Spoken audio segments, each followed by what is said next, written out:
Bonjour tout le monde et bienvenue dans cet épisode de pronostic de Super Showdown qui a donc lieu demain. Alors, j'ai vraiment l'air crevé parce que pour la petite anecdote pathétique, j'avais enregistré mes pronostics hier et je comptais les monter hier. Et au moment où j'allais les monter, je me suis rendu compte que je n'avais pas allumé mon micro, ce que je vais vérifier une seconde fois. Voilà, il est allumé. Donc là, j'enregistre un peu dans la galère parce que j'ai prévu de faire autre chose aujourd'hui. Donc du coup, on va faire les pronostics en mode speed si ça vous dérange pas. Là, je suis vraiment au saut du lit, j'ai le petit déj sous les yeux, je ne l'ai pas encore pris. Je prendrai mon petit déj en montant cette vidéo. Voilà. Voilà. Et donc, comme d'habitude, j'ai rangé les matchs par ordre de hype. Et on commence tout de suite par Asuka et Naomi contre The Iconics. Alors, bon, Asuka, ils finissent de l'enterrer, voilà, ils finissent de tuer Asuka. Pourquoi pas? C'est un choix de prendre peut-être une des meilleures superstars de leur compagnie et de se dire ah, on va la mettre dans une équipe dont elle a pas besoin pour la faire affronter des jobbers parce que les Iconics on n'arrête pas de perdre. Et ce qui me fait peur, c'est que les Iconics elles sont dans leur pays parce que le Super Showdown c'est à Melbourne en Australie. Donc ils sont capables de faire gagner les Iconics, c'est con. Maintenant j'espère voir gagner Asuka et Naomi même si ça sauvera pas Asuka. Hein, voilà, Asuka elle est... Je suis resté optimiste après WrestleMania 34, je me suis dit bon voilà la série d'invincibilité est terminée, maintenant Asuka... Si vous voulez, les matchs d'Asuka étaient pas spécialement intéressants dans le sens où de toute façon il y avait la série d'invincibilité, donc fallait qu'elle gagne, c'était sûr, c'était évident. Que là maintenant, après WrestleMania 34, je me suis dit, maintenant elle peut perdre à tout moment. Une défaite, ça voudra dire quelque chose, mais ça voudra pas, ça sera pas la fin de la série d'invincibilité. Et puis ils l'ont massacré, ils l'ont fait perdre tout le temps. Maintenant elle est dans une équipe parce qu'elle aime les cheveux de Naomi. Bref, j'espère voir gagner Asuka et Naomi, mais ça la sauvera pas. Et je pense qu'ils vont faire gagner Asuka et Naomi parce qu'il faut pas déconner, quoi. Ensuite, deuxième match dans l'ordre de hype qui me hype absolument pas, c'est les Bella et Ronda Rousey contre le Riot Squad. Dans un monde parfait, dans un monde où tous les scénarios pourraient être possibles, j'adorerais voir gagner le Riot Squad et après elles deviennent vraiment la force dominante qu'elles prétendent être. C'est-à-dire que plutôt que de taguer au feutre sur des murs, elles vont foutre le feu à des bagnoles, elles vont renverser le Titantron, Riot ça veut dire émeute, donc voilà, elles vont exploser quoi. Mais ça n'arrivera jamais, ça c'est dans ma tête. Donc non, les Bella et Ronda Rousey vont gagner, c'est une évidence. Maintenant, il y a une petite possibilité pour que... Parce que le plan qui est prévu, c'est Nikki Bella contre Ronda Rousey pour le titre féminin d'Euro à Evolution à la fin du mois. Donc il y a une petite marge d'erreur où la WWE se dit on peut accorder la victoire au Riot Squad parce que va y avoir un problème entre Nikki Bella et Ronda Rousey. Ça c'est un hélicoptère ça.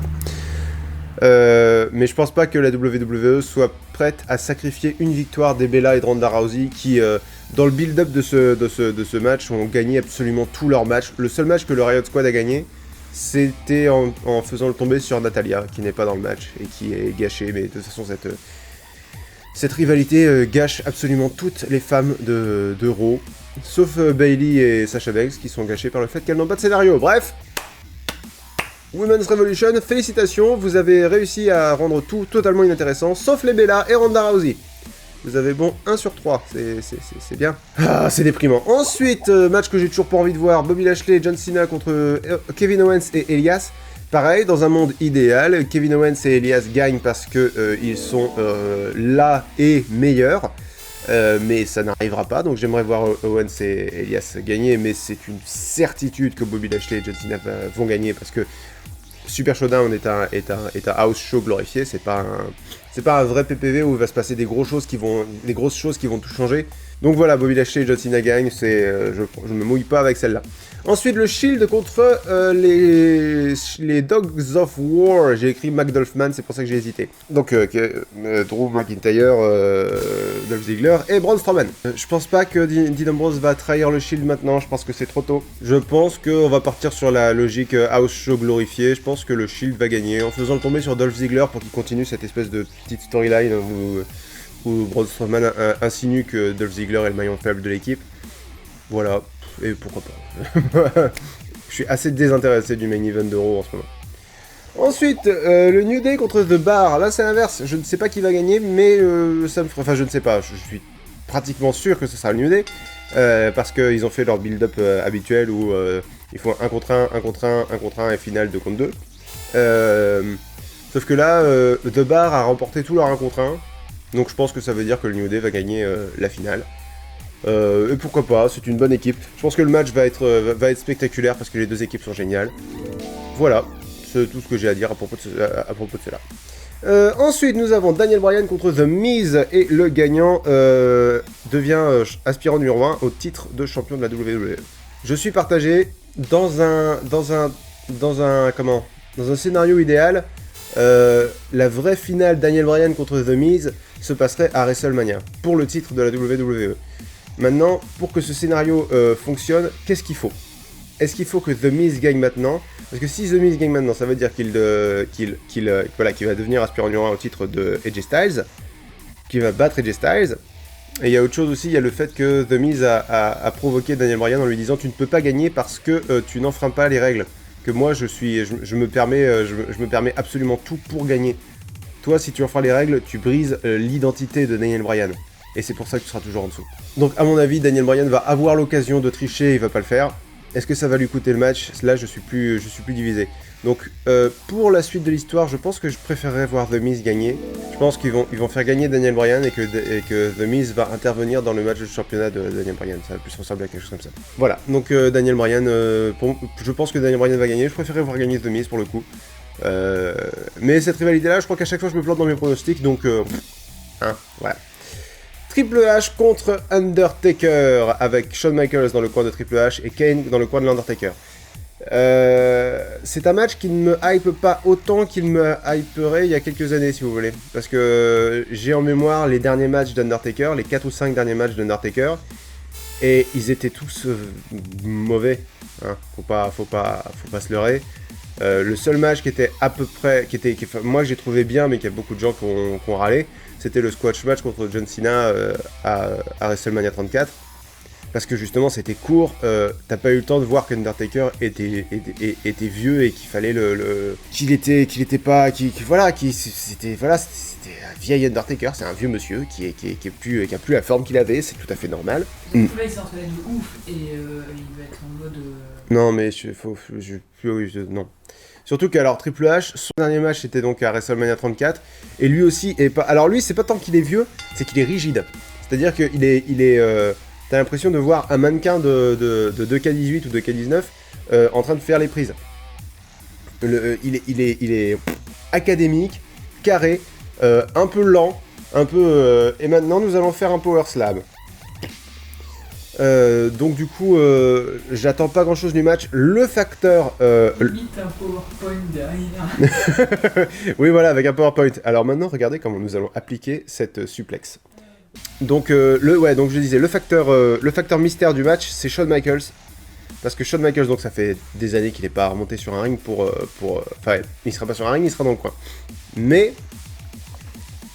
Shawn Michaels, à chaque fois qu'on se dit il va pas être génial, il est génial. C'est-à-dire que quand il est revenu en 2000 quelque chose, dans les années 2000, tout le monde se disait bon bah voilà, ce sera pas le Michael qu'on connaissait, ce sera pas le Michael des années 90 où il était génial et tout. Il sera bon parce que c'est Shawn Michaels, mais il sera pas excellent. Il a fait son meilleur run à la WWE, alors on peut en débattre, mais je pense que c'était son meilleur run à la WWE. Et quand les gens se sont dit ouais mais ça c'était un match contre Triple H, je crois que quand il est revenu il a fait son premier match contre Triple H. Quand les gens se sont dit oh mais ça c'est un match, il va pas garder le niveau, il va pas garder à ce niveau-là, puis Triple H c'est son meilleur ami, donc forcément ils ont une facilité de communication qu'il ne trouvera pas avec d'autres catcheurs. Il a été génial pendant tout le long. Donc Shawn Michaels c'est le gars qui l'inverse de décevoir, qui bonne surprend, qui surprend bien. Je pense que Shawn Michaels peut faire de ce match un match mémorable. Parce que Triple H contre Undertaker, en vrai, j'en attends pas grand-chose. Maintenant, bon, il y a toute la nostalgie, il y a tout le... Allez, ça va être cool pour ça, au moins. Ensuite, nous avons Becky Lynch contre Charlotte Flair. Je suis très pessimiste par rapport au règne de Becky Lynch. Il va pas s'arrêter à Super Showdown, parce que je pense qu'ils vont attendre Evolution pour couronner Charlotte Flair. Je pense qu'ils ont envie de pousser Charlotte Flair comme cette espèce de d'incarnation de la féminité, du catch féminin. C'est la fille de Ric Flair, elle est grande, elle est blonde. J'ai envie de dire, elle a des gros seins, c'est pas... Elle en a des nouveaux en plus. et puis c'est des nouveaux, tout à fait. Donc du coup, à mon avis, ils vont faire gagner Charlotte Flair. Le gros problème, c'est que Becky Lynch est vraiment portée par le public. C'est que tout ce qu'ils veulent faire avec Charlotte Flair, s'ils le faisaient avec Becky Lynch, ça fonctionnerait vachement bien. C'est-à-dire qu'on se dirait, ouais, Becky Lynch championne, yes! La Women's Revolution est en marche, Revolution est en marche. Voilà, il pourrait y avoir des réactions vraiment organiques de la part du public, mais ils le feront pas. À mon avis, là, ils vont faire gagner Becky Lynch. Peut-être que Becky Lynch va tricher s'ils ont vraiment envie de nous faire de gâcher la hype qu'il y a derrière Becky Lynch et d'en faire une heel pure et dure, parce que jusque là, elle est juste c'est juste une championne avec une grosse attitude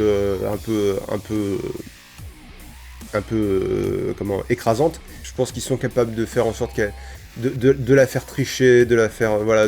Non, c'est une heel, vous faites pas chier, c'est une méchante maintenant. Allez, vous arrêtez de l'encourager, vous encouragez Charlotte. Elle est mieux. Blonde. Non, je pense que Becky Lynch va gagner, ce qui est une bonne chose, parce que je pense que Becky Lynch va perdre à Evolution, ce qui est une mauvaise chose. Mais je peux me tromper. J'espère qu'on est à l'aube d'un grand règne de Becky Lynch. Même si j'y crois pas une seconde. Ensuite, nous avons AJ Styles contre Samoa Joe. Ils sont forts parce que cette rivalité, au début, j'y croyais pas. Au début, j'en attendais rien. Et puis, plus le temps passe, plus je m'y prends. Plus je vérifie que le micro est en marche. Plus je suis investi dans cette rivalité. Pour moi, ah bah non, mais il y a 2K19 qui sort aujourd'hui, voilà, qui est peut-être en si t'as précommandé le jeu, tu peux y jouer aujourd'hui. D'ailleurs, The Sad Panda fait un live sur Twitch ce soir sur WWE 2K19, donc je vous invite à aller le regarder. Renseignez-vous pour savoir les horaires, c'est sur Twitch, The Sad Panda, ZE. Un peu de promo, ça fait jamais de mal à qui que ce soit. AJ Styles est toujours sur la couverture de 2K19, donc je pense qu'ils ne vont pas le faire perdre maintenant, d'autant qu'il me semble qu'ils vont continuer encore un peu cette rivalité. Non, je pense que AJ Styles va gagner. Ah, c'est vrai que c'est un sans disqualification, donc peut-être que Samoa Joe va être particulièrement violent. Non, je reste sur mon pronostic. Je pense que AJ Styles va gagner. Maintenant, qui je préférerais voir gagner? Je suis curieux de ce que donnerait Samoa Joe en champion. Parce qu'il y a des catcheurs, ils se révèlent quand ils sont champions. Par exemple, Tommaso Ciampa, je m'attendais pas à ce qu'il soit un bon champion. Et il est génial. Il est génial comme champion. Il est totalement taré. Il parle au titre. Sur Twitter, il appelle le titre Goldie. Il dit « Oh, Goldie, je passe tout le bon temps avec elle. Elle adore être autour de ma taille. » Bref, je vais pas m'attarder sur Tommaso Ciampa, mais il est brillant, mais je vais pas m'attarder sur lui parce qu'il n'y a pas de takeover. Je parle déjà beaucoup trop de Tommaso Ciampa quand il y a des takeovers. Donc, restons sur le roster principal. Je pense qu'AJ Styles va gagner, je préférerais voir gagner Samoa Joe, mais dans les deux cas, je pense que le match va être cool. Et enfin, le match que j'attends le plus de la soirée, Cedric Alexander contre Buddy Murphy. Ça peut surprendre de voir ce match aussi haut placé, mais j'aime beaucoup 205 Live, et on a deux de mes peut-être 3 ou 4 favoris. Ouais, est-ce que Cedric Alexander? Mes deux gros favoris, c'est Buddy Murphy et Mustafa Ali. Et je pense que si je devais choisir un troisième, ce serait Cedric Alexander. J'aime beaucoup la Lucha House Party, on s'en fout complètement de mon avis. Remarque, non, si vous êtes là, c'est que vous en foutez pas de mon avis. Vous désirez-vous que je développe? Laissez-moi votre avis dans les commentaires. Je ne sais pas ce que je fais. Alors ouais, ce qui m'excite aussi un peu dans ce match, c'est que Buddy Murphy est australien et que ça se passe chez lui. Donc du coup, je pense que c'est le moment. Je pense qu'on va avoir Buddy Murphy champion de 205 Live. Et ça me fait vraiment plaisir parce qu'il est vraiment génial. J'adore le personnage de Buddy Murphy. Vous voyez, Brock Lesnar, mais qu'on n'a pas rien à foutre, et plus agile. Est-ce que ça fait pas rêver? Est-ce que ça fait pas rêver? Je suis très très fan de Buddy Murphy. Cedric Alexander, je l'aime beaucoup aussi, hein, c'est pour ça que je pense que le match va être génial. Le truc, c'est que Cedric Alexander, il a pas ce côté, il a pas un personnage bien défini, un personnage qui donne envie de le suivre, de se dire ouais, Cedric Alexander, que Buddy Murphy complètement. Voilà. Bon, je suis peut-être pas très clair, mais en même temps, j'ai envie de prendre mon petit déj, donc vous allez vous contenter de ça, je suis vraiment désolé. J'ai des tout petits yeux, je viens de m'en rendre compte. Bon, écoutez, ça arrive, allez, bonne nuit. Merci à tous d'avoir suivi ces pronostics, on se retrouve donc demain matin sur AB1 à 11h du matin pour Super Showdown à Melbourne, en Australie, et on se retrouve plus tard dans la semaine pour mon bilan de Super Showdown, et je suis en train de réviser la formule de Statch, donc du coup il va falloir que je taffe là-dessus, donc on se revoit bientôt pour Statch aussi. Les let's play sur Spider-Man ne sont pas terminés, faut que je travaille sur le point culture. Ça va en ce moment, je m'ennuie pas. Bonne fin de journée à tous, ciao.